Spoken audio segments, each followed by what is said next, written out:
One bright morning, a royal messenger dressed in gleaming gold and blue rode into the village. He unrolled a grand scroll and announced in a loud, clear voice, by royal decree, His Majesty invites all young ladies of the kingdom to a grand ball at the palace.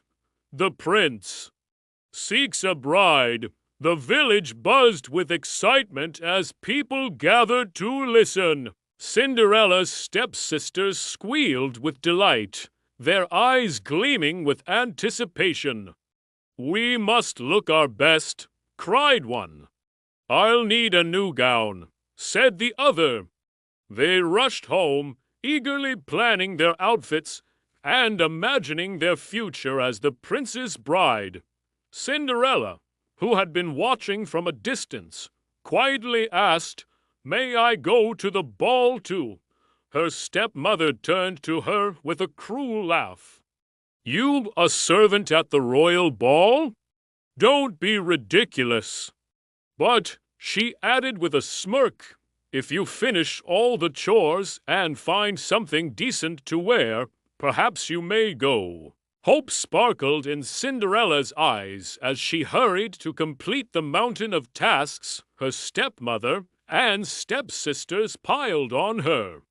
She swept, scrubbed, polished, and cooked from dawn till dusk. Finally, with trembling hands, she took out an old dress that had once belonged to her mother.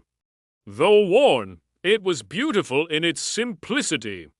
Cinderella began to mend it, carefully stitching torn seams and adding a few delicate touches with lace and ribbon she had saved. But when her stepsisters saw the dress, their jealousy flared. "How dare you try to look pretty?" one shrieked. They ripped the dress apart, tearing it to shreds. Cinderella stood frozen, clutching the remains of her dress as tears streamed down her face. Her stepmother and stepsisters left, laughing as they climbed into their carriage and headed for the ball. Cinderella collapsed on the floor, her heart breaking. The faint sound of the carriage wheels faded into the distance, leaving her alone in the silent, empty house. Her dreams seemed farther away than ever, and for the first time, she allowed herself to cry, her tears falling freely onto the cold, hard floor.